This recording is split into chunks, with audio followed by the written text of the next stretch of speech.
Panginoon, sa iyong kabutihan. Salamat po sa iyong katapatan, Panginoon. Truly, Lord, your presence, Lord, is awesome in this place, Panginoon. Salamat po, Panginoon, sa lugar na ito. Because we believe that your presence is right here in the midst of us, Panginoon. Salamat po sa loob ng isang linggo na kami iyong sinamahan, kami iyong pinatnubayan, kami iyong ipinaglaban, binigyan mo kami ng kalakasan, ng sigla, tapang, lahat, Panginoon, ay tinustos mo sa amin upang kami makatapos at makatawid muli sa loob ng isang linggo. Kaya nga po sa umagang ito, Panginoon, narito kami. Nais naming magbalik ng papuri at pasasalamat sa iyo sa iyong mga ginawa, sa iyong mga pinadaloy sa amin pong mga buhay. Lord, we want to say thank you from the bottom of our hearts today, Lord. Salamat po sa iyong kabutihan. Salamat sa iyong katapatan. Kaya nga po sa umagang ito, kami po'y naniniwala that again, you will show us your glory. You will show us your revelation, Panginoon, at patuloy naming mararanasan ang iyong kabutihan at katapatan.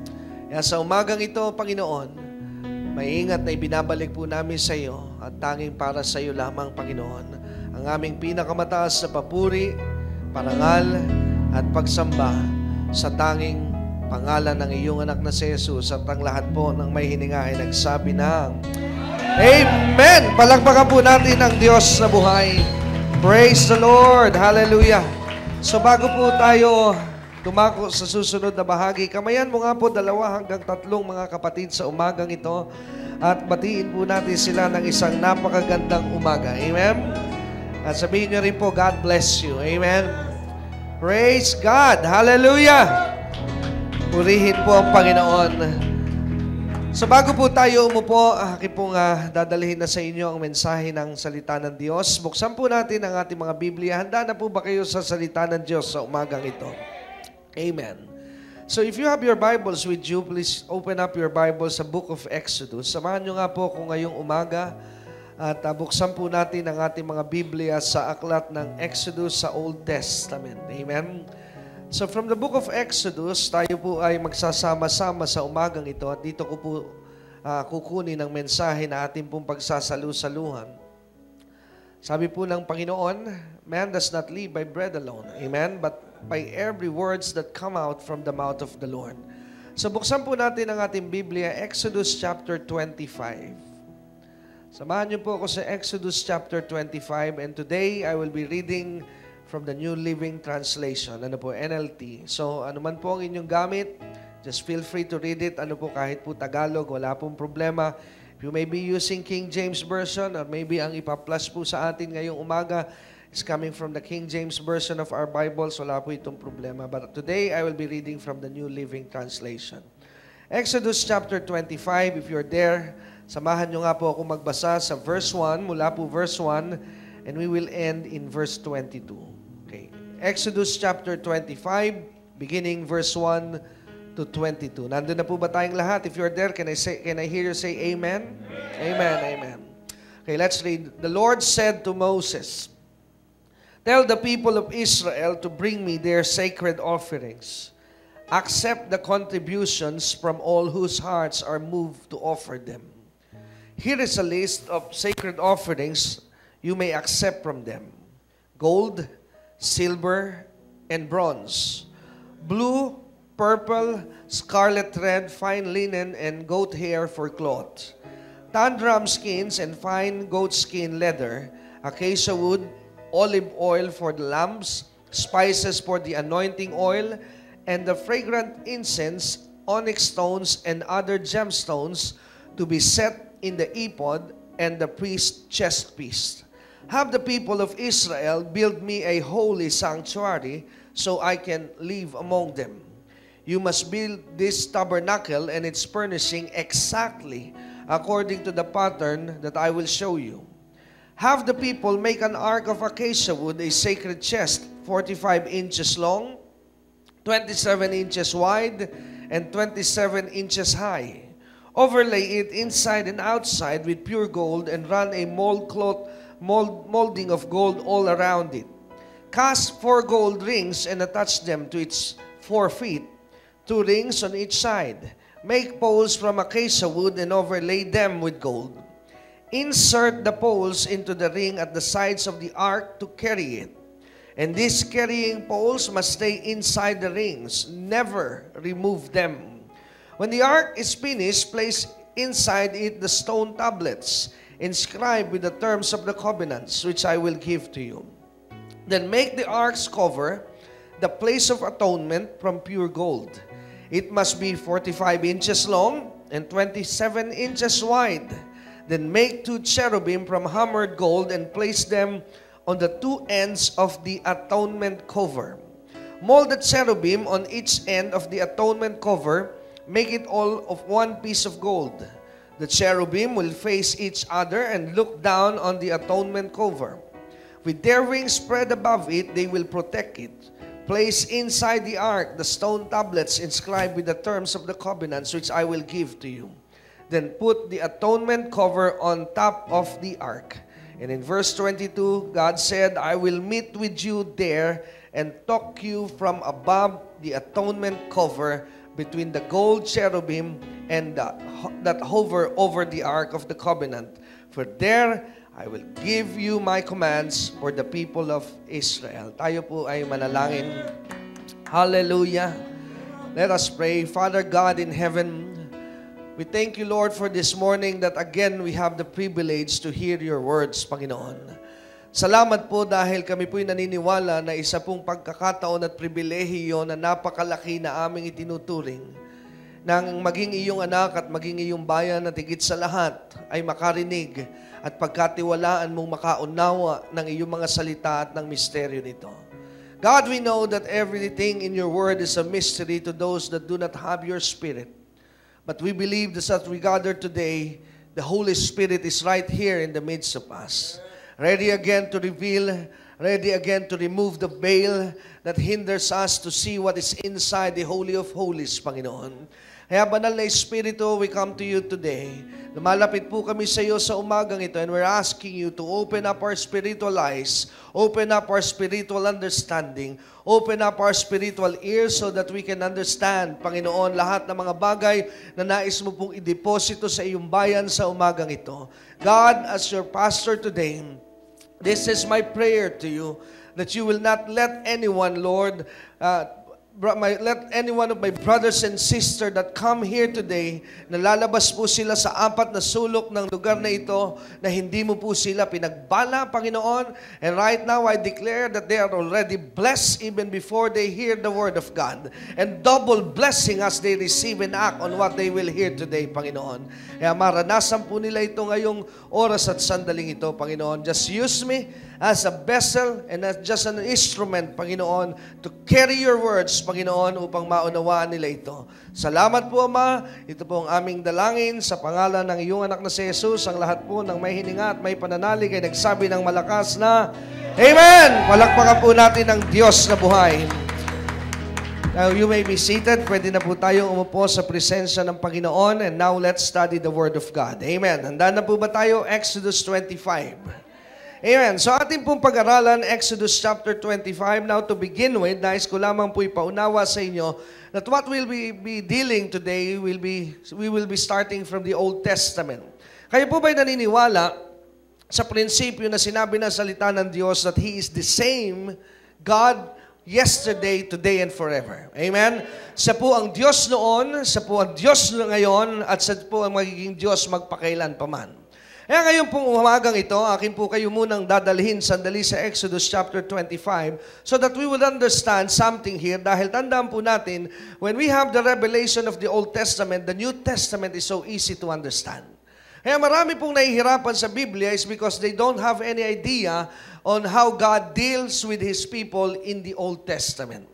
Pansinin po natin here in Exodus chapter 25, nais ko lamang pong ilatag yung ilang mga foundations na ating pong kakailanganin sa ating pong gagawing pag-aaral sa umagang ito. Exodus 25 happens, ito po'y nangyari sa panahon po ni Moses. At sa panahon po ni Moses, ito po yung oras at sandali that God is about to give the law at Mount Sinai. Dito po ibinigay ng Diyos ang batas sa bundok ng Sinai nung panahong yon sa lalaking ang pangalan ay sino? Si Moses. Now, when Moses went to the Mount Sinai, not only the law was given to him. Hindi lamang po ang 10 Commandments ang ibinigay sa kanya, but God discussed everything to Moses kung paano po magiging proseso at dealing ng Diyos sa kanilang bayan, which is Israel. Now, in the book of Exodus chapter 25, this is only one part of the meeting that Moses had with God. Ito lang po isang bahagi. At dito po sa Exodus chapter 25, nung nagkaroon po sila ng pag-uusap ng Diyos, God here is discussing and telling Moses his plan of building a tabernacle. Amen? Dito po ay sinabi ng Diyos kay Moses during this time, yung plano po ng Diyos na nais niya, look at this, pansinin niyo po ito, nais niya. This is not Moses' desire, but this is God's desire. Amen? Hindi po ito ang gusto ni Moses, but this is God's plan. Sabihin niya po natin, God's plan. Amen? So ito po ay plano ng Diyos. This is not Moses' plan, but this is God's plan. Now, atin po tingnan, ano po ang plano ng Diyos? What did God desire during this time? Ang sabi po ng Exodus 25, sabi po ng Diyos, Moses, I want you to build me a tabernacle. Amen? Now, what is the purpose? Ano po ang dahilan kung bakit nais ng Diyos that Moses would build him a tabernacle? Now, I see in the screen na meron po tayong New Living Translation. Now, if you have this kind of Bible, go with me to Exodus 25 verse 8.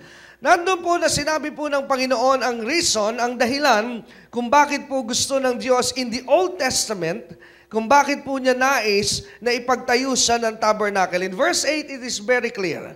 Ano po sabi ng verse 8? Have the people of Israel build me a holy sanctuary so I can what? Live among them. So now the reason why God wants to build him a sanctuary is for what reason? Dahil ang sabi po ng Panginoon, I want to dwell with them. Amen? Ang sabi po ng Diyos, gusto ko na manahan, manirahan na kasama sino sila. Now that's exciting. Why? Because a holy God, the creator of heaven and earth, is now sharing us His heart that He wants to live with His people. Di ba napakagalaking pribilehiyo ng isang Diyos na may likha ng langit at lupa ay nagnanasa na manahan kasama ng kanyang bayan? So sabi ng Diyos kay Moses, I want to dwell with them. Now in verse 1, let's go back. Let me just prepare something for you. Ang sabi po ng Diyos sa verse 1, the Lord said, who is speaking here? It's very clear that the Lord is speaking to Moses. Ang sabi po ng Diyos, tell the people of Israel, bring me their sacred offering. Accept the contributions from all those whose hearts are moved to offer them. So pansinin po natin, ang sabi po ng Diyos kay Moses, sabihin mo sa bayan ng Israel, wag po kayo mag-alala, baka sabihin ninyo, naku, alam ko na mensahe. May idea na ako, pastor. Tuturuan mo kami ng pagbibigay. Now, hindi po yun. Amen? So, but anyway, in verse 2, pansinin po natin, well, you see there, sabi po, tell my people to ask from them, amen, to bring me their sacred offerings. Now, habang binabasa ko ito at one time, as I was preparing this message, may mga panahon po kasi na hindi po ibig sabihin that I'm the eldest son of Pastor Greg. Maring sabihin po ninyo, maybe I have the same thinking like my father. May mga pagkakataon po na kami po na mag-ama, we have different ideas. We don't share the same ideas. So baka akalain nyo po that we are a picture of a perfect family na hindi kami nagkakaroon ng tinatawag na disagreement. No, with us, ano po, we do have disagreements. And if you were to ask us, kayo ba'y nagkakaroon minsan ng pagtatalong mag-ama? Madalas po, and sometimes because we have different ideas. Pero not necessarily na kami po ay iba minsan ng pananaw sa ilang bagay ay kami po ay magkaaway, no? Amen? Hindi lamang po siguro minsan kami nag-meet sa isang mga bagay na pinagkakasanduan, but later on, then unity will always start to happen. Amen? Now one time, meron kaming isang idea na proyekto na itinatayo sa Alabang, sa simbahan po natin doon. At nakarating po ito sa aking ama, how I plan to build it and how I plan to raise something for that, ano po, para po maitayo yung proyekto. At ito po yung suhestyon ng ilan din sa mga ating elders doon. And I just agree with them dahil yung po yung isa sa mga na pag-usapan. At yan po in a form of solicitation. Amen? So, nagkaroon po ng solicitation to ask support para po sa isang project sa Alabang one time. And it reached the mind or the attention of my father. Nakarating po ito kay Pastor Greg. And he learned about the project na maganda, but the problem is meron pong outside sources na pinapapasok doon sa proyekto. And my dad one time calls my attention at tinawagan po niya ako at sabi niya sa akin, narinig ko, you have a project. But the problem with your project is, sabi niya, nanunulisit ka. Sabi ko sa kanya, no, it's just a project of some of the elders, sila po yung nanunulisit, it's not me. Pero sabi niya, pero bakit mo inaalaw? Ang sabi niya sa akin ay, huwag mo kalilimutan that my stand in every project, you are not allowed to solicit from other people outside of the church. Di ko po yun maintindihan, but I have to submit. And I said, okay, I have to submit because everywhere that I do, po yung naniniwala that if I want my life to be successful, kailangan ko po mag-submit in authority because if I would not submit to my father, then people under me will never submit to me because I believe in the principle that what you sow is what you reap. Amen? So kung gusto mo po na maging great and successful leader, then submit to a leader yourself. Amen? So habang naintindihan ko po ito, I told the church in Alabang, sabi ko, okay, let's cancel it. Our senior pastor never allowed it. So hindi po namin na masyadong, hindi na namin tinuloy. In other words, hindi na po natuloy at ang maganda rin, wala po naman talaga nagbigay. Amen? So, yun po yung nangyari. And it bothered me a lot. Amen? It bothered me a lot. Many times, sasabi ko, hindi ko maintindihan. Bakit ayaw ng aking ama dito sa bagay na ito?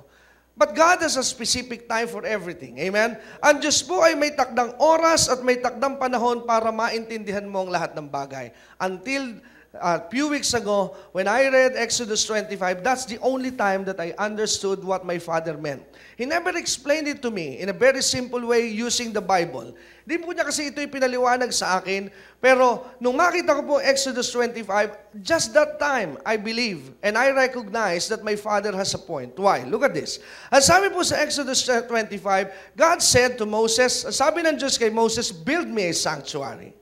Amen? Ipagtayo mo ako ng alin? Ng sanktuaryo, ng tabernakulo, ng templo. Amen? So sabi ng Diyos, build me a sanctuary. So para kanino po yung tinatawag na tabernacle? Para kanino po yung sanctuary? It's not for Moses, it's for God. Amen? Pero ang sabi po ng Diyos kay Moses, this is how I want you to do this thing. Ito ang paraan para gawin mo ito. Ang sabi ng Diyos kay Moses, para maitayo mo itong proyektong ito na ibinigay ko sa iyo, sabi ng Diyos, you are to ask the people, my people, not other people. So nagkaroon ako ngayon ng inside information that if God has a project inside His church, ayaw po ng Diyos na ibang tao ang nagiging contributor. He wants His people to contribute. Hello? At doon ko lamang po naintindihan and God continued to talk to me. That's the reason why I am not allowing you to solicit. Because kung merong itatayo kong proyekto, ayoko ng ibang tao na hindi ako kilala ang maging instrumento to build something for me. I want my people to build it for me. At doon ko rin po naunawaan na kaya maraming mananampalataya ay nagiging mahirap sa loob ng simbahan. Why? Because they never participated in building something for God. Kaya sabi rin sa akin ng Diyos at one time, if you want me to bless your people, then do something for them. Bigyan mo sila ng trabaho at gawain that will do something for me. Give me a reason to bless them. Hello? Bigyan mo ako ng dahilan dahil sabi sa akin ng Panginoon, you have been praying. Matagal mo nang ipinapanalangin ang iyong mga kapatid sa simbahan na paunlarin. But you are not giving me a reason why I should bless them. Hello? So para pala pagpalain ng mga kapatiran, give God a reason so that God would bless them. At ano po ang dahilan para pagpalain sila ng Diyos? Give them a project na ang Diyos ang nagbigay. Hello? Sabi ng Diyos sa Exodus chapter 25, build me a sanctuary. Pero ano sabi ng Panginoon kay Moses? Saan daw po kukunin ang lahat ng mga gagamiting materialis dito? Not from any other races. But God said to the people of Israel.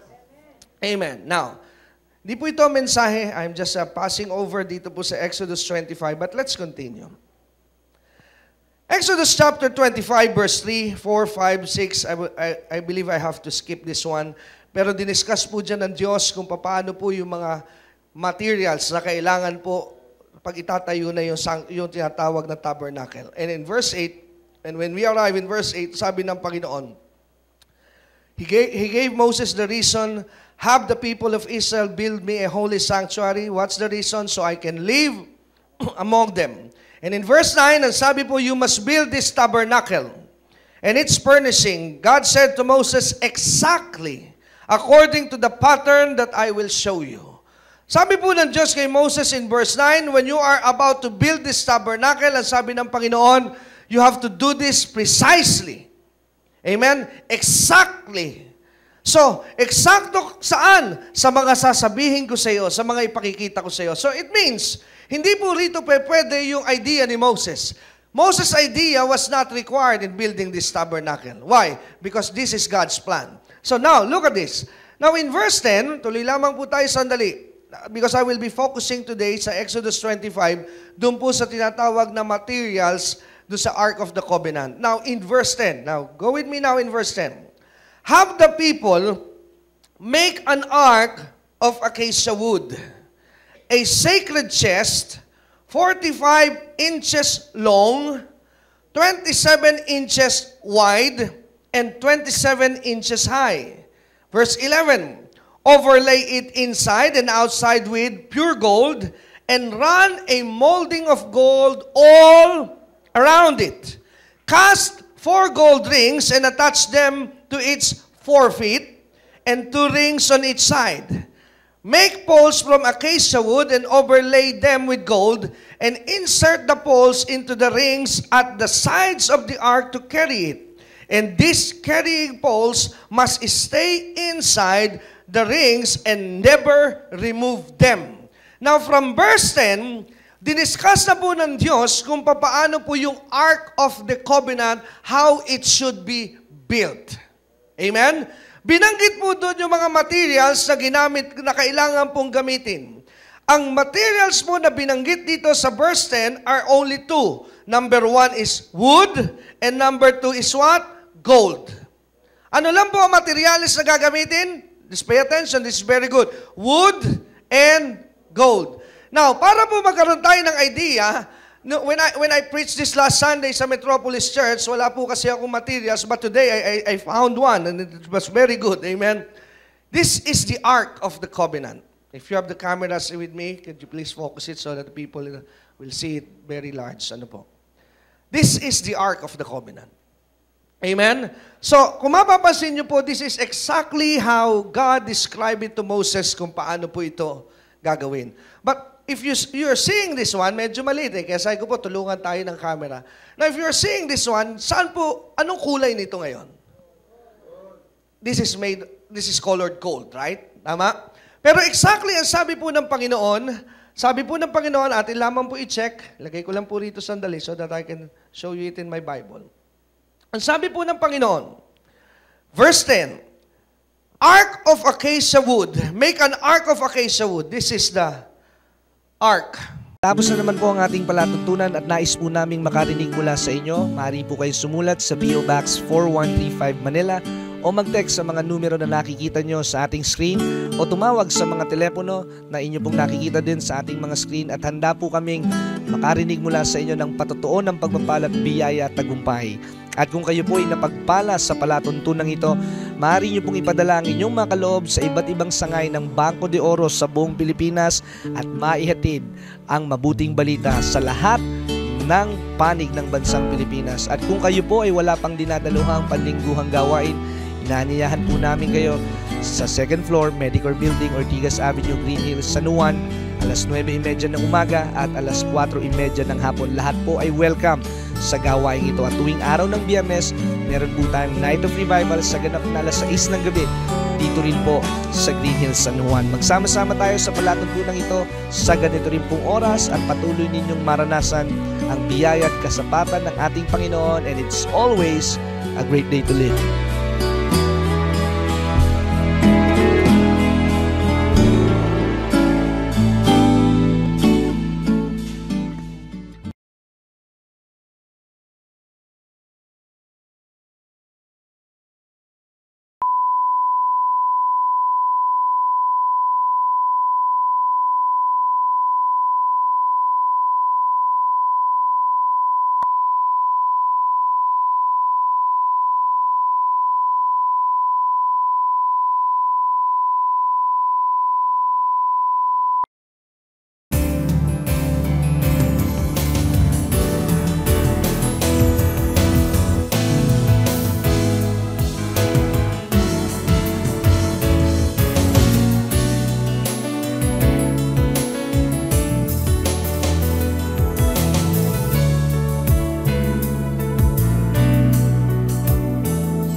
ito pong gitnang part. Saan daw po ito gawa, yung materials? Wood. Everything is made of wood. Amen? Sinabi po ng Diyos dyan, yung dimension, yung lapad, yung haba. He said 45 inches long, 27 inches wide, and 27 inches in height. Amen? Yung box. Amen? And ang sabi ng Panginoon, once you made the box, na meron pong size na 45 inches long, 27 inches wide, 27 inches high, ano po ang gagawin doon sa box na yon? Remember, the materials is made of wood, but God said to Moses, ang sabi ng Diyos kay Moses, you are to overlay it inside and outside. Amen? Ano pong i-overlay? What will you put inside and outside base po doon sa material? Sabi po ng Panginoon, you are to put pure, not half gold, but God said you are to put pure gold, and that gold will be a running molding of gold all around it. Magiging po siyang buong ginto. Amen? So watch this. Ewan ko po kung kayo nakakita na ng kahoy na itinubog sa ginto. Ang alam ko po na tinutubog sa ginto ay pininturahan po yan. Pero hindi po yan gintong totoo. But this is how God wants to make it done. Gusto po ng Diyos na yung kahoy, babalutin mo siya ng pure gold.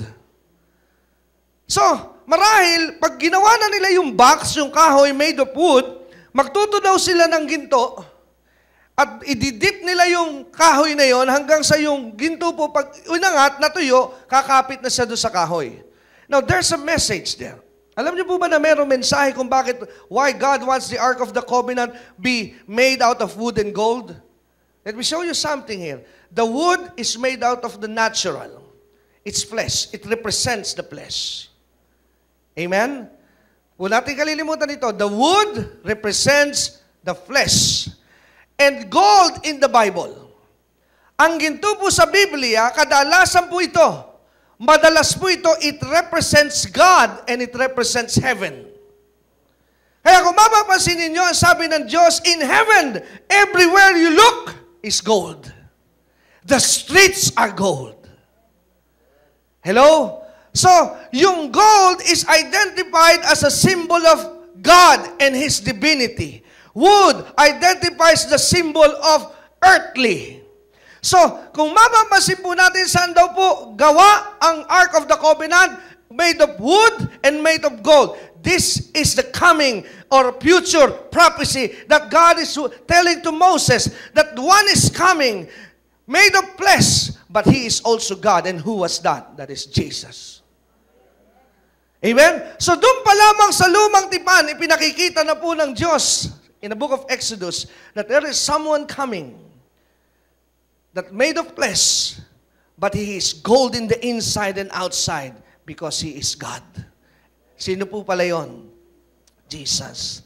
And then God said to Moses, ito pa po idagdag natin, I'm just giving you something here, the details about the Ark of the Covenant. Ang sabi pa ng Diyos kay Moses in Exodus 25, kailangan din daw po na magkakaroon ng 4 rings. And ang sabi po rito, and make poles. Ito po yung poles. Yung pong 4 na tubo. Ano po? But this is all, ito pong lahat ay made of wood. Yung poles, ang sabi po rito, from acacia wood. Pero ano sabi ng Diyos kay Moses? The same. Kung paano mo ginawa yung gitna, ganun din ang gagawin mo doon sa carrying post. Ang sabi po rito ng Panginoon, overlay it with gold and put 4 rings on every side. May mga sing-sing sa bawat dulo ng post na pinagagawa ng Diyos. And what is that? That's the 4 gospel in the New Testament. The Matthew, Mark, Luke, and John. Amen? So, that represents the 4 gospel in the New Testament. So, now, pansinin po natin. Ngayon na nakita po natin, as it was described, ano po pala ang meaning at ang ibig sabihin ng Ark of the Covenant in the Old Testament. In the Old Testament, the Ark of the Covenant represents the presence of God. Huwag po muna tayong aalis sa Old Testament. I'm dealing the Old Testament. Ano po ang representation why God wants the people in the Old Testament to build this ark? Ano po nire-represent nito? the presence. Right? Amen? Hear me. Watch this. This represents His presence. Kaya sabi ng Diyos kay Moses, Exodus 25 verse 8, so that I can dwell with you. So every time, pakinggan niyo po ito, that they have this ark, they have the presence. In the Old Testament. Right? Amen? So every time na ito po'y dala nila, they have the presence of God with them. So now, ano ulit ang representation ng Ark of the Covenant? The presence of God. Okay. Let me show you how this Ark of the Covenant works for them. Okay? Pakita ko po ngayon sa inyo ngayong umaga how this thing works for them in the Old Testament. Now, leave your Bibles now in Exodus 25 and follow me to Joshua. Samahan niyo po ako ngayong umaga. Now, let's leave Exodus 25 and follow me to the book of Joshua. Now, in the book of Joshua chapter 3, go with me to Joshua chapter 3 verse 1 to 5. Joshua chapter 3 verse 1 to 5. Now this time I'll be reading from the New King James. Joshua chapter 3 verse 1 to 5. Okay. Verse 1. Sabi po ng verse 1, Joshua 3. Are you there? Nandun na po ba tayong lahat? Okay, now. Ang sabi po rito, then Joshua rose early in the morning, and they set out from Acacia Grove and came to the Jordan. Okay, bigyan ko lang po kayo ng idea because I'm anticipating that not every one of you understood what's happening in Joshua chapter 3. Now, in the book of Joshua, these are now the generation. Ito ngayon yung generation na itinakda ng Diyos that would be inside the promised land. Hello? Yung Joshua generation, ito na po yung itinakda ng Diyos na kanyang dadalhin doon sa lupang pangako na kanyang ipinangako kay Abraham pa. Amen? Pero pansinin po natin that God said to Joshua that He will bring them to the promised land, pero God never promised to Joshua that there will never be an obstacle. Amen? Sa Tagalog po'y ganito.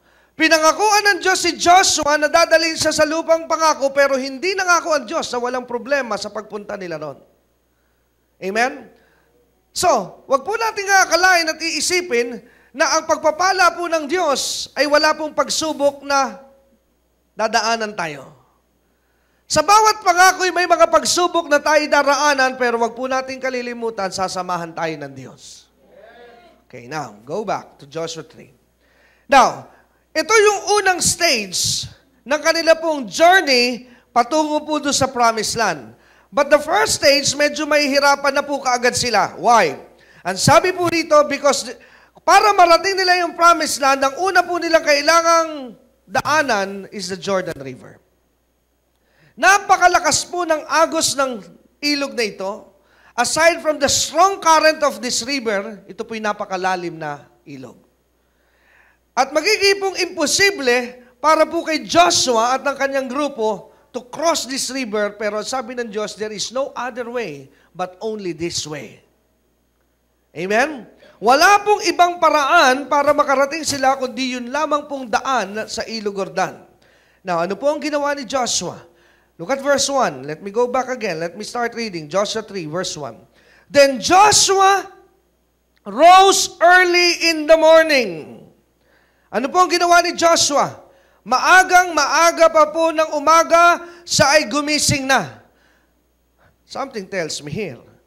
Ang mga kandidato at kandidata sa pagpapala ng Diyos maaga gumigising. Sabi mo sa iyong katabi, ikaw ba'y nag-iintay ng blessing ng Lord? Kasunod po itanong mo sa kanya, maaga ka bang gumigising?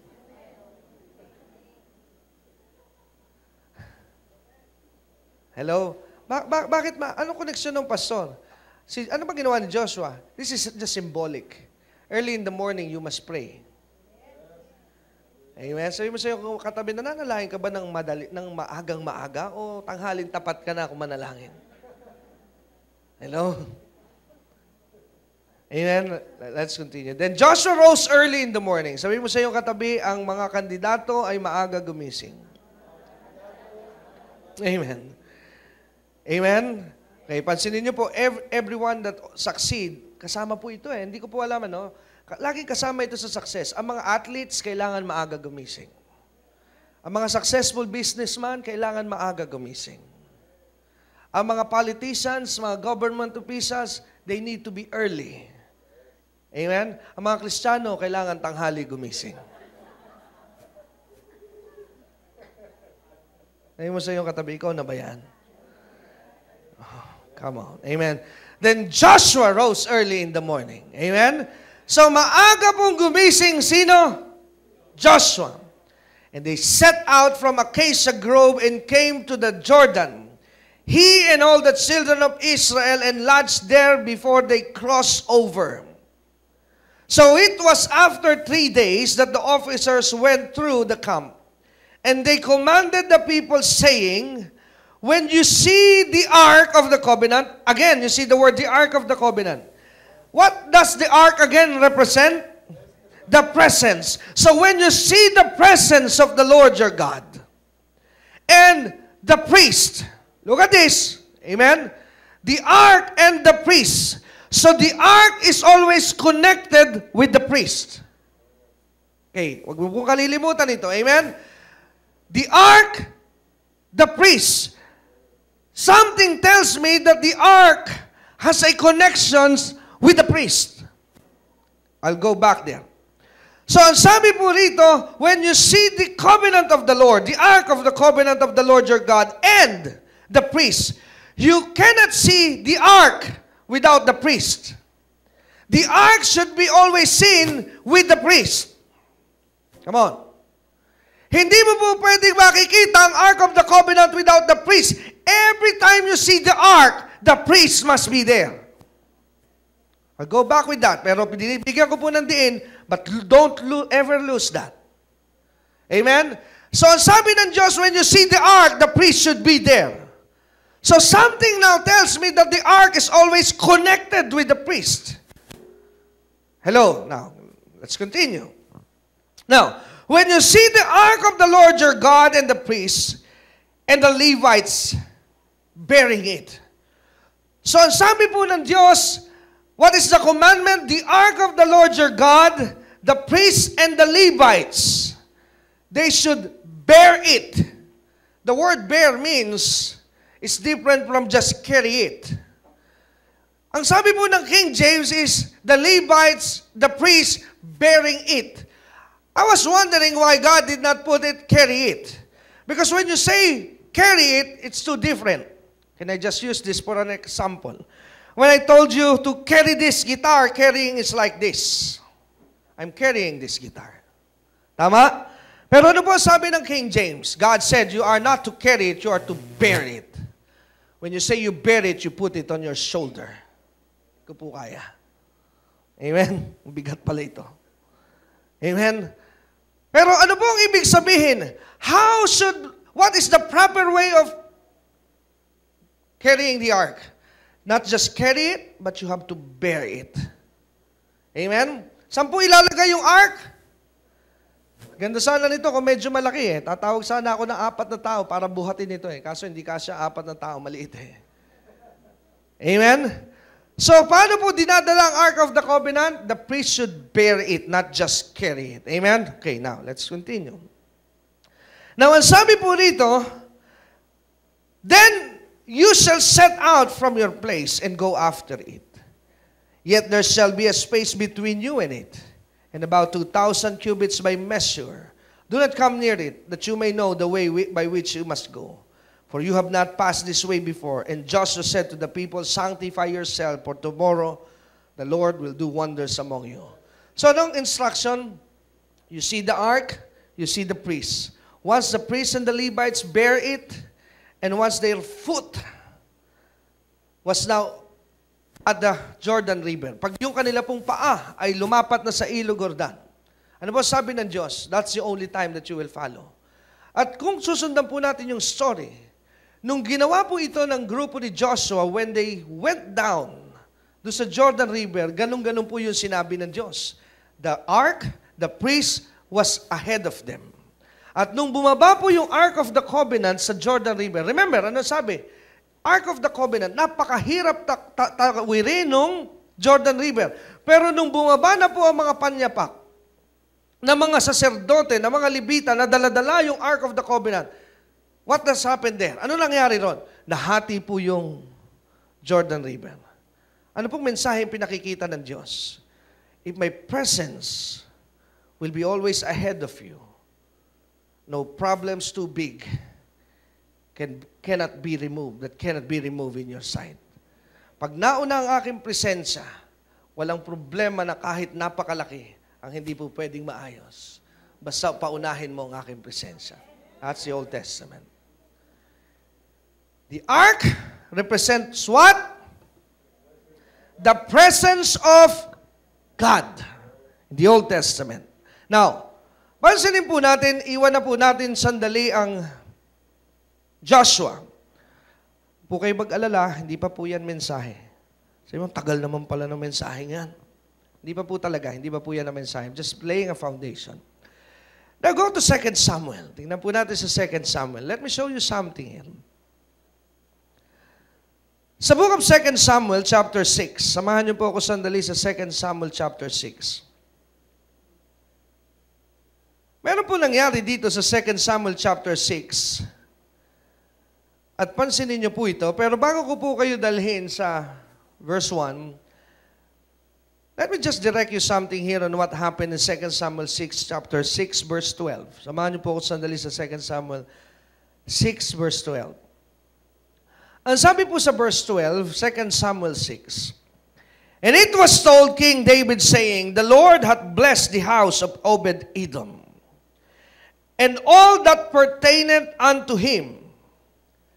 Ano raw po ang pinarating kay David ng kanyang mga tauhan? What did those men send David? Anong words ang pinadala ng mga tao yung kay David? Ano raw po nangyayari? Isn't it true na sabi ng Biblia, the Lord hath blessed what? The house of who? Obed-Edom. And not only his house, pero sabi pa po ng Biblia, and all that pertaineth to him. Ibig po sabihin ito, as I read this verse, ang nangyayari po rito, God did not only bless Obed-Edom, but God also blessed his wife, his children, his dogs, his cats, his cars. Everything around Obed-Edom was blessed.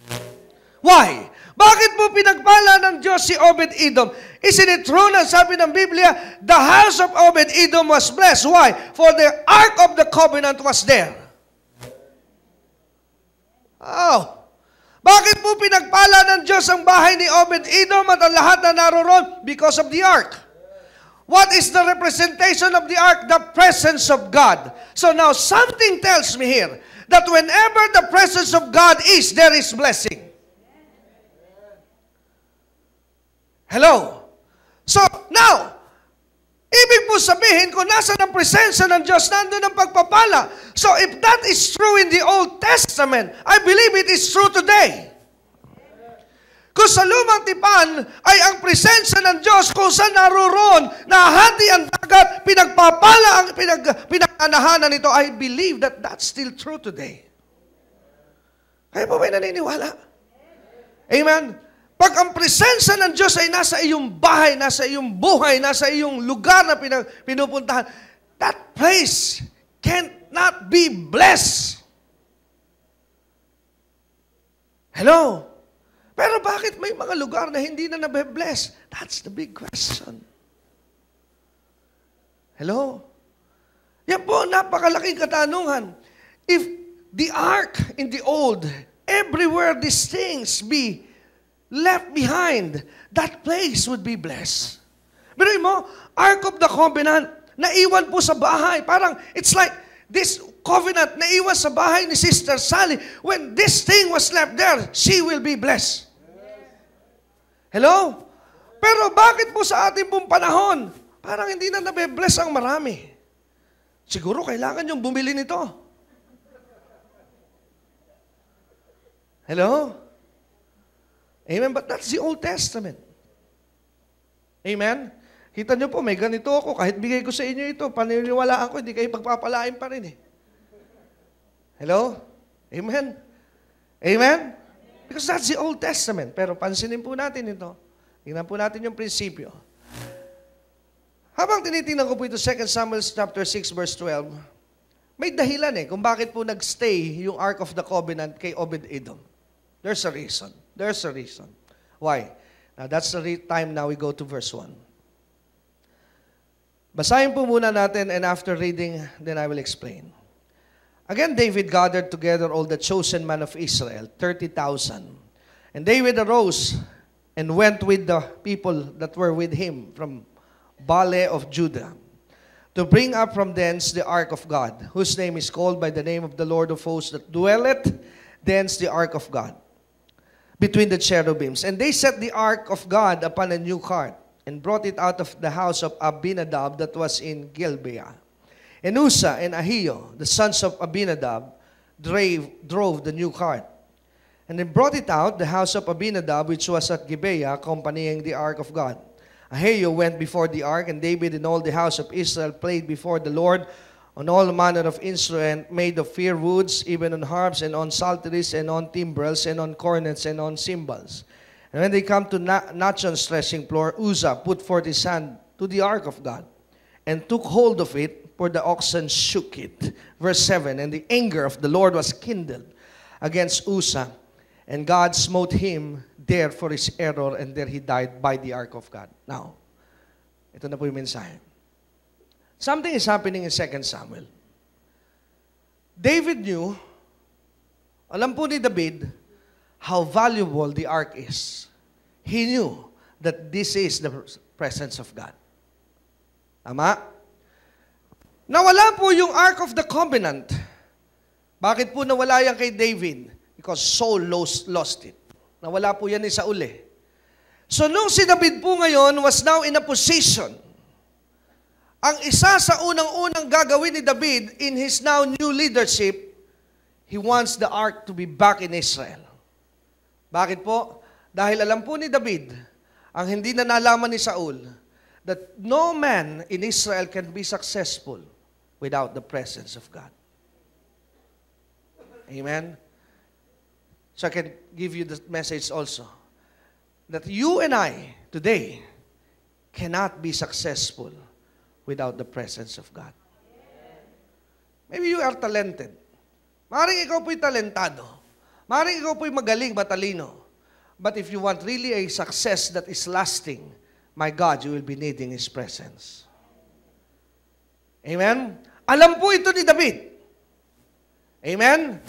Alam ni David yung value that Saul never understood. That whenever the ark is, it means victory. Kaya nung si David na po ang naroon ngayon in a position na sabi po ni David kaagad sa kanyang mga tauhan, he assembled his men, he get the priest. Look at that. David also knew the principle that in order for you to get the ark, you will be needing the priest. Susundan niyo ba? Maraming binanggit. Binanggit po dyan yung mga pangalang Ahio, binanggit po dyan yung mga pangalan na Uzzah, binanggit po dyan yung Abinadab, binanggit po ito. And some of those men are priests. Hello?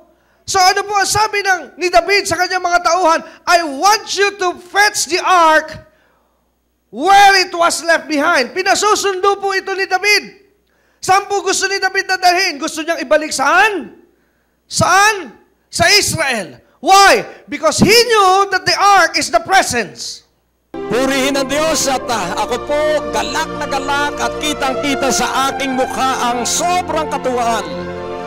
After 45 days, eto na po ang gusali.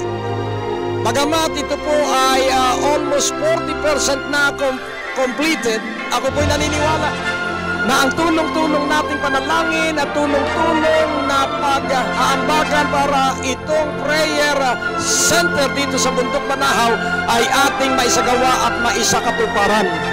Kaya laging tandaan po natin na kapag ibinigay sa atin ng Diyos ang pangitain at iniutos na ating ito ay simulang gawin, ako po'y naniniwala na ang lahat ng karunungan, lahat ng kakayahan, lahat ng katapangan ay ibubuo sa atin ng Diyos.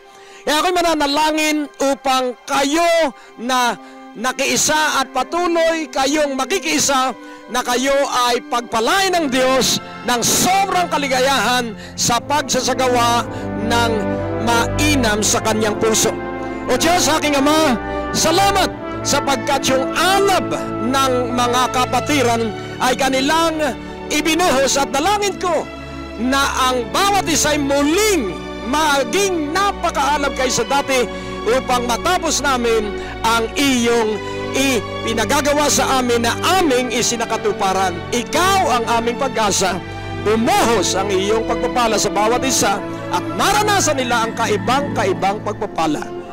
Sa makapangyarihang pangalan ni Jesus.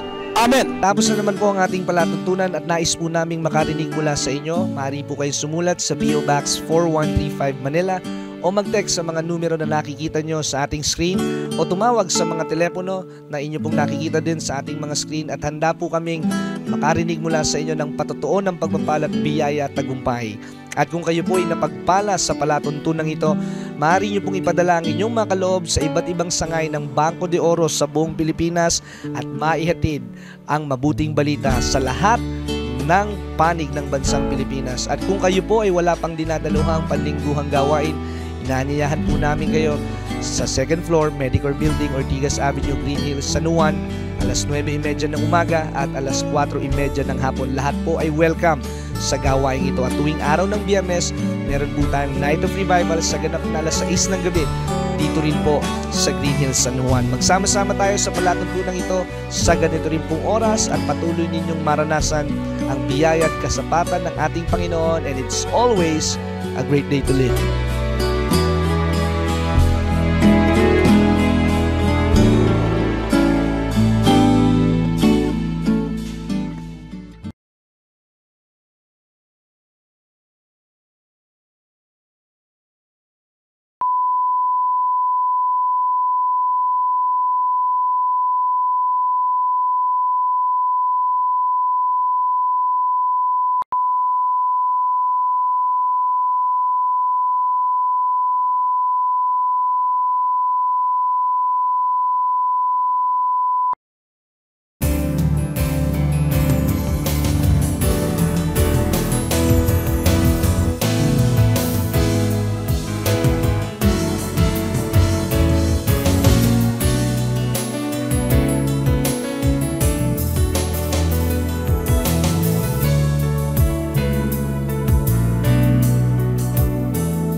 Okay, so inassemble po ni David ngayon yung kanyang mga tauhan.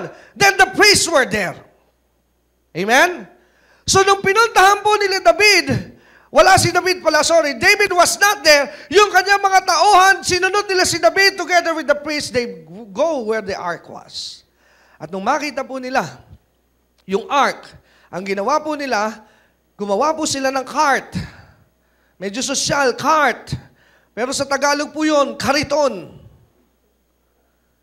Amen? Gumawa po sila ng kariton. May 4 na gulong. May gulong at mayroon pong lalagyan sa gitna. And there they put the ark. Amen? At habang ito po ibinabiyahe nila pabalik, there is now singing. There is now dancing with cymbals and everything.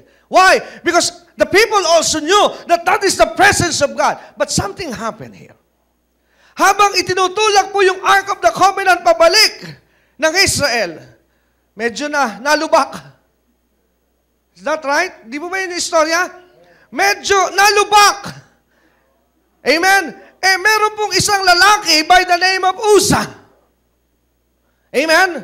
So, ano po ba ang human nature and tendency pag nakita mo isang bagay ibabagsak? Amen? Ang human nature, pag nakita mo babagsak isang bagay, siyempre aalalayan mo para wag bumagsak. Tama? Nang makita po ni Uzzah, babagsak yung ark. He ran to the ark para po suportahan niya ito. Dahil para wag mahulog, to prevent the ark from falling down, hinawakan niya. But if you notice in your Bible, God Himself killed Uzzah. Is that correct? Namatay po sino? Si Uzzah. My God, pag iniisip ko ito, napakasama ng Diyos. Hello? Bakit? Babagsak eh. Mabuti pa palang pinabayaan na ni Uzzah. Tama? Bakit namatay si Uzzah? Dahil sa mabuting hangarin. Tama? Amen? Namatay si Usa sa napakagandang hangarin. Ano hangarin ni Usa? Huwag matumba. Kasalanan bang magmalasakit siya doon sa ark? But he died. Tama? Pero namatay po si Usa dahil doon sa hangarin niyang alalayan yung Ark of the Covenant. At nakarating po ang balita kay David. Dahil po doon sa nangyaring yon, natakot po ang mga tao. Wala nang may gustong humawak. That's happening here. Tama? So nung dumating yung balita kay David, nung nakarating kay David yung balita na yung Ark of the Covenant, the Ark of the Covenant now cannot be brought home. Why? Because something terrible happens along the way. Nalungkot po si David. Nalungkot po si David dahil hindi makararating sa kanya yung Ark of the Covenant. Yan po ang dahilan kung bakit kanina, tinignan natin, dahil wala na nga po, hindi siya makauwi, kumbaga sa salita natin ngayon, tumirik yung Ark of the Covenant, napa-istambayo sa bahay ng isang lalaking Obed-Edom. But when it stays there, that house is blessed. Okay, now, hear me on this. Bakit namatay si Uza? Bakit po nagkaganon? Bakit po nangyari ito? Tingnan niyo po ito, ha? Again, this message is not for you. This message is for me. Ito pong mensahe sineshare ko sa inyo, ito hindi para sa inyo. Ito ay para sa akin. Nung natagpuan ko po ito, God was not speaking to any one of you, but He was directly speaking to me. Pero kaya ko po ito binabahagi sa inyo because I believe you can benefit out of this. Now, pansinin niyo po ito. Ang ginawa po kasi nila David at ng kanyang grupo, instead of bearing the ark, they put it in a cart. Hello? So, imbis na, sabi po ng Diyos in the Old Testament, that my presence should be bare. Amen? Ano po ang utos ng Diyos? Paano hinahandle ang Ark of the Covenant? Ito po'y pinapasan. Hello? Ano po ang ginawa nila David at ng kanyang mga tauhan? They put them into a cart. Hello? Hindi po nila binuhat. Inilagay nila saan? Sa kariton. Now, there is a revelation there. Kaya marami po. Ulitin ko, this is not you, this is me. The Lord deals me with this. Kaya hindi kita mapagpala ng lubos because you are putting a lot of gimmicks in your life. And I don't want to come in your life with a new gimmick. I want the old style. Kaya marami pong simbahan. Now, this is now general. Marami pong tao. Pero they lack the presence of God. Why? Dahil kaya lamang po nandun ang tao dahil maraming gimmick. Hello? Maraming mga bagong style, maraming mga bagong sistema, but the old style was left behind. Amen? Kaya ang sabi rito ng Diyos, kaya namatay si Usa because God now is sending a message to David that I don't want to come back in your life like this in a cart. I want the old way, the old style. I want you to carry me. So sabi ko habang pinag-aaralan ko, Lord, what are you telling us here? So anong pagkakamali po ni David at ng kanyang tao? Instead of carrying, they put him into a cart. Kaya nung nabalita ni David yung nangyari, he got the message. Kaya the second time around, pinapuntahan ni David yung ark, but this time, it was not ridden in a cart. Pinapunta po niya yung mga saserdote at sabi niya, no, you are not to put it on the cart. Carry it now. Amen? Carry it now. Pasanin ninyo ito. Now, ito po ito. Kung ating uunawain at ating papansinin, again, we go back to the Old Testament in Exodus. The ark represents the presence of God. At ang sabi ng Diyos kina Joshua, the presence of God should be what? Carried by the priest. Hindi po na sinabing, pumili ka na kung sino-sino. Pero ang sabi ng Diyos, the ark should be only carried by the priest. Amen? Sino lang po ang hahawak sa ark? The priest. It should be carried by the priest. Now, paano ito papasok sa ating pong buhay ngayon? kung atin pong papansinin, go now to the book of Psalms. Samahan niyo po ako sa book of Psalms. Psalms chapter 22, verse 3. Psalms 22, verse 3. I'm almost done. Psalms 22, verse 3. Tingnan niyo po sandali. Psalms 22, 3. Ang sabi po ng awit 22:3, but thou art holy, O Lord. Thou art holy, O Lord, O thou that inhabitest the praises of His people.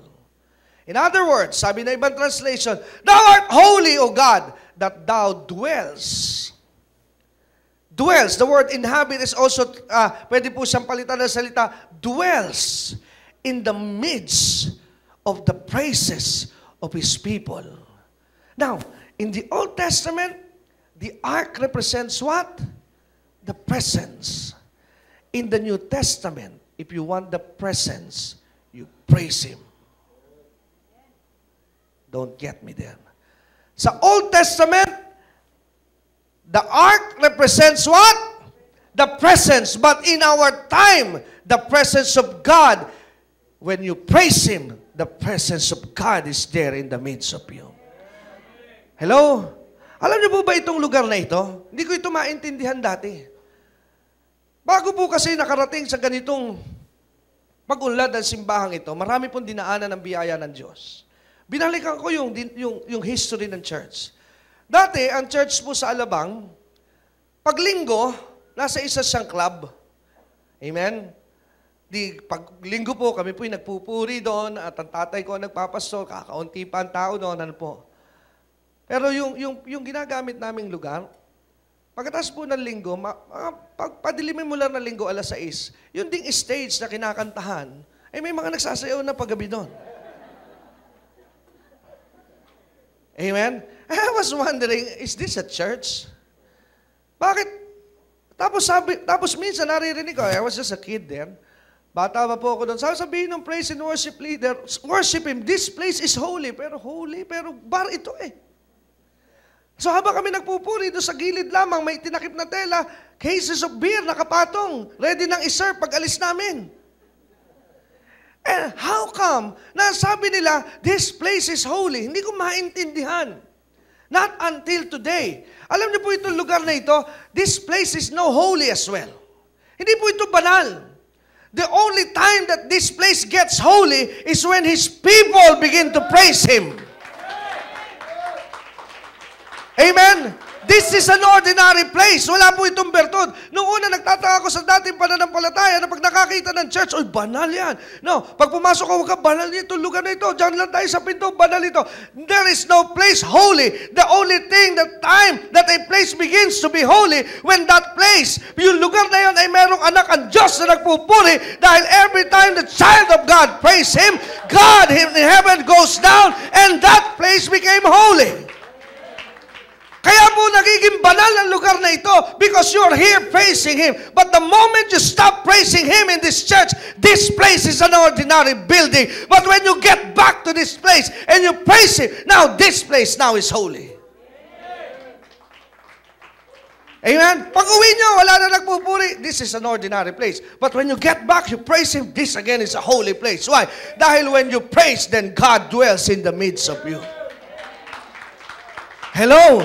Kaya sabi ng Diyos, He's telling something in the old. When the presence of God was there, it is blessed. So when you praise Him at your business, when you praise Him at your house will be blessed. Your store will be blessed. Your office will be blessed. Why? Because when you praise, you're bringing the presence of God right where you are. Hallelujah. Amen. Everywhere there's a praising people, the presence of God is there. Kaya pag ang bahay mo'y parang impyerno, nawawala kasi ang presence ng Lord. Kung nag-aaway-away ang iyong mga kasama sa bahay, then that's the time to praise Him. Why? Because when you praise, then God will appear in your house. Hello? Amen? Pag magulo sa inyong opisina, nag-aaway-away ang iyong mga ka-opisina, you are there for a reason. And that reason is to bring the presence of God there. Because don't ever forget that you are a priest. You are a royal priesthood. When you praise, when you open up your mouth, you are inviting the presence of God. Hello? Kaya pag meron kang problema, ang laki ng bayarin mo, magpapasok ka na, wala ka pang pantuition. Praise Him. Invite the presence of God in your needs. Dahil sabi ng Biblia, kung nasa nagstay ang presence ng Lord, the house of Obed-Edom was blessed. So when the presence of God stays in your life, it's impossible that you will not be blessed. Kaya ang tanong na iba, ba't kaya hindi ako nabe-bless? Because you don't know how to praise Him. Amen? Amen? Huwag mo natin sasabihin, hindi, sa simbahan, banal doon lamang ako pupunta. No, anywhere you go, because you are a priest, you will carry the presence of God. Amen? Isa pang bagay po ang natuklasan ko dito sa lesson na ito. Remember, inutusan ng Diyos ni David kung sino-sinong tao para kunin yung Ark of the Covenant. At natuklasan ko rin po, gamit yung story ito, combined with Psalms 22 verse 3, that not everybody, not everyone that praise God, those praises are received by God. Natuklasan ko po na hindi lahat na nagpupuri sa Diyos, tinatanggap ng Diyos. Just found out lately. Ang paniwala ko po kahit sino basta nagsabi, praise the Lord. Amen? Ay, tanggap ng Diyos yan. Akala ko po kahit sa ang religious activity, sinasamba naman din nila ang Diyos. They're singing the same songs that we are singing here. Pero sabi nila, tinatanggap rin ng Diyos kami, nagpe-praise and worship din ko. I just found out this truth. Na hindi lahat ng pagsambay tinatanggap ng Diyos. Why? Because He only dwells in the midst of His people. If you are not His people, no matter how loud you praise Him, God will never receive it. Dahil obligado lamang po ang Diyos sa tanggapin ang papuri ng Kanyang bayan. Amen? Pero kayo ba'y naniniwala na kayo bayan ng Diyos? So now, you know kung ano po ang presensya ng Diyos. Hindi mo na kailangan bumili nito. Baka kasi mamaya magpagawa ka. Amen? Dahil nakakarinig mo sa mensahe, kung saan pala naandun yan, blessing. Amen? Ay pag nagpagawa ka po nito at sinasabi mo, dinadasalan mo, ay idolatry na yan. Tapos na po ito. Because we are in the New Testament. Kaya sabi po ng Panginoon, they that worship me now was worship me in spirit and in truth. Amen? Kaya kung pakiramdam mo, parang nanghihina ako. Parang nawawalan ako ng gana. When you start to praise Him, your strength will be renewed. Why? Because the presence of God will come down. Amen? Kaya, nawa, maging eye-opener itong mensaheng ito ngayong umaga. Hindi mo nasasabihin, parang pakiramdam ko sa church na ito, hindi ko nararamdaman ng presence ng Lord. Start praising Him. Amen? Mukha namang ramdam nila yung praise, ang presensya ng Lord, di ba? Pero bakit yung iba sa atin hindi maramdaman? Because you're not praising Him. Amen? Amen? Because when you start praising Him right where you are, you're inviting His presence. Kaya mamaya pag uwi mo, kung magulong iyong bahay, amen, tandaan po natin, ang masamang espiritu, hindi tatagal kung nasa ng presensya ng Lord. Amen? Dagdag ko lamang po, bago kayo umuwi, remember the story of Saul. Pinapasukan siya ng masamang espiritu. Tinatawag niya si David tuwing mangyayari. Anong ginagawa ni David? Walang ginagawang iba si David. Hindi po inilelehans ni David si Saul, in Jesus' name, lumayas ka! Anong ginagawa po ni David? Pagka pinaalihan ng masamang espiritu si Saul, he just praised God with his instrument. Amen? At ano sabi ni Saul, ang ganda, pagka ginagawa mo yan, napapayapa ako. Why? Because when the presence of God is, there is peace, there is joy, there is life. Amen? Kaya when you start praising God, pag gulong-gulong iyong isipan, hindi lito-lito ka, huwag ka pong masyado munang maaburito. Pagka nalilito ka, stop for a moment and start praising God. Because when you praise Him, peace will come into your hearts. And when peace is in your hearts, that's the right time that you can decide right and not the wrong decisions you will apply. Amen? Kaya pag tinutugtugan na ni David si Saul, napapayapa si Saul. Why? It's now the presence of God. You're changing the atmosphere. Kaya pag nag-aaway-away sa iyong opisina, mag-headphone ka para hindi mo marinig ka, nagmumurahan mo mga amo, and start praising. Praise God! You are awesome in this place. And suddenly, the calmness, the peace will be in your offices and in your house. Why? Because no spirit, no evil one can stand the presence of an almighty and holy God. Hello? Kaya wag po natin kalilimutan, when you praise Him, you invite the presence of God. Amen? Natutunan po ba natin ang mensahe ngayong umaga ito? Tayo pong lahat ay tumayo. Let's stand. Tayo pong lahat ay tumayo. Let's practice what we heard today. Come on, let's praise Him. Hallelujah! Hallelujah! Praise Him! Praise Him! Praise Him! He dwells in the midst of a praising people. Praise your name! Praise Him! Come on, praise Him! Sige po, praise Him. Kung nangihina ka ngayon, praise God! Hallelujah! Praise Him! Praise Him! Kung meron kang problemang dala-dala ngayong umagang ito, praise Him. Why? Because He dwells in the midst of His praising people. Hallelujah! Hallelujah! Hallelujah! Hurayarala babababababa Sunday. Sanda karala babababababa sekarala bakande. Oh, we praise you, Jesus. We praise you. We praise you. Hallelujah. Hallelujah, Lord. Oh, we praise your name, Lord. Another thing, nais ko lang po ihabol. Huwag niyo po rin hahayaan lamang ng praise and worship team ang magsasabi sa inyong purihin mo, purihin mo. Why? Because what you are doing, pag gano'n lamang po, saka ka palang magpupuri, pagka binubus ka, it's just, wala po itong pinagkaiba. Doon sa ginawa po sa panahon ni David, you put the ark on the cart. Ang sabi po ng Panginoon kay Joshua, the ark you should bear. Amen? Magkukusa ka. Amen? Kaya pag nagsimula ang gawain, pag tumayo na rito, praise God, ikaw na mismo, hallelujah! Why? Because you're now inviting God's presence. Amen? Bear it yourself. Ikaw po ang magpasan. Huwag niyo pong papasan sa kanila. Amen? Dahil pag sila po ang nagpasan nun, you're just putting the ark again back to the cart. Hello? Paano raw po ang tama? You bear it. You open your mouth. You praise Him. You worship Him right where you are. Kaya kahit nasan kang lugar, hindi ka lamang sa church marunong umawit. Kahit sa kotse, kahit sa iyong opisina, you know how to praise Him. Hallelujah! Hallelujah! Hallelujah! Hallelujah! Hallelujah! Hallelujah! Praise! Praise! Oh, Rabasikaralababababasande. Hallelujah, Lord. Hallelujah. Hallelujah. Hallelujah. Praise you, Lord. Praise you, Jesus. Hallelujah. Praise you, God. Hallelujah. Hallelujah. Hallelujah. Hallelujah, Lord. We praise your name. We praise your name, Jesus. Hallelujah. Hallelujah. Hallelujah, Jesus. Hallelujah.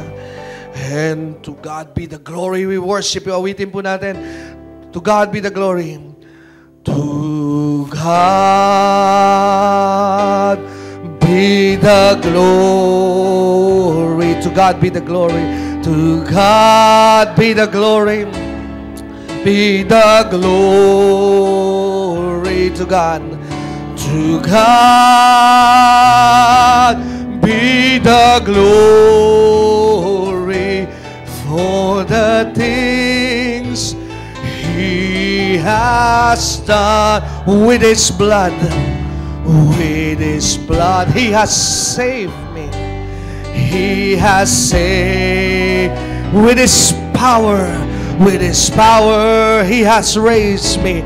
He has raised. And to God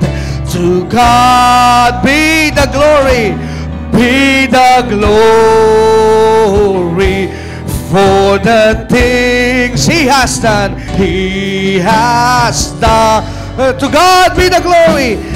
And to God be the glory. Be the glory. To God be the glory. God be the glory. To God be the glory for the things He has done. Panginoon, salamat po sa mensahe mo at sa iyong mga salita. Salamat po at naunawaan namin, Panginoon, that your presence is still here today, Panginoon. Ang dahilan kung bakit hindi po lamang namin ito maranasan is because we don't know how to carry it, Panginoon. Ngunit ngayong umagang ito, Panginoon, gaya ng iyong sinabi sa iyong salita, when we know the truth shall set us free. Naunawaan po namin, Panginoon, that the Ark of the Covenant, the lesson of it, is still true today. That whenever the presence of God is, there is a blessing happening, Panginoon. Kaya kami po'y naniniwala that every time we start to praise you, every time we start to worship you, we are now inviting your presence in the midst of our life, Panginoon. Kaya, Panginoon, simula sa araw na ito, Lord, we are committed to always bring your presence in our midst by our praise, by our worship, Panginoon. Ang iyong presensya ay aming inaanyayahan, Panginoon. At salamat sa mga katotohanan ng iyong salita. And I pray that everyone will always experience your presence, Panginoon, when they start to praise you and worship you anywhere they are, Panginoon. In the mighty name of Jesus we pray. Amen! Palakpakan po natin ang Diyos sa buhay. Praise God! Napakabuti po ng ating Panginoon. At tuloy-tuloy po ang ating construction progress at nakikita nyo po sa aking likodan, ang unang palapag ay halos matatapos na at sa mga ilang araw, ang second floor ay patuloy na rin pong maisasagawa at patuloy na matatapos ang pinapagawa ng Diyos na Prayer Mountain Building dito po sa Barangay Kamaysa, Tayabas, Quezon. Kaya po ang aming patuloy na hamon sa inyong lahat, ang inyong panalangin at pinansyal na kaloob na ipapadala sa gawain ito ay makakapag-agbag at makakapagdulot sa napakalaking epekto. Hindi lamang po dito po sa lugar na ito, kundi sa buong bansang Pilipinas. As the Bible says, my house will be called a house of prayer. Kaya po ang lugar na ito ay lugar ng dalanginan. Ang lugar na ito ay tahanan ng panalanginan. At kung saan ang mga matuwid ay dadalangin, ang inyong mga kahilingan ay tutugunin at tutup din ng ating Panginoon. Remember, with God, nothing is impossible. All things are possible with God to those who believe. Ako po'y mananalangin sa lahat po ng naaabot na tinig na ito. Kindly response quickly at maranasan po natin ang kasapatan, biyaya, siksik, liglig at nag-uumapaw buhat sa ating Panginoon. At ako po'y mananalangin, O Diyos aming Ama, marami pong salamat sa iyong kabutihan. Patuloy mo pong pagpalain ang lahat ng nakikinig at sumusubaybay sa palatuntunang ito. You have a promise. Those who obey will never lack any good thing.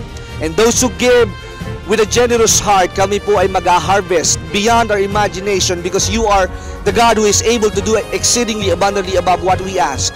Kaya continue to bless them. Allow them to experience miracle and healings in their lives. Panginoon, alam po namin na sa oras na ito, ikaw ay mahimalang kumikilos. Alam po namin na ikaw ay makapangyarihang Diyos. Kaya aming Ama, maraming salamat. The blessing of abundance, overflow, we receive it right now in Jesus' name.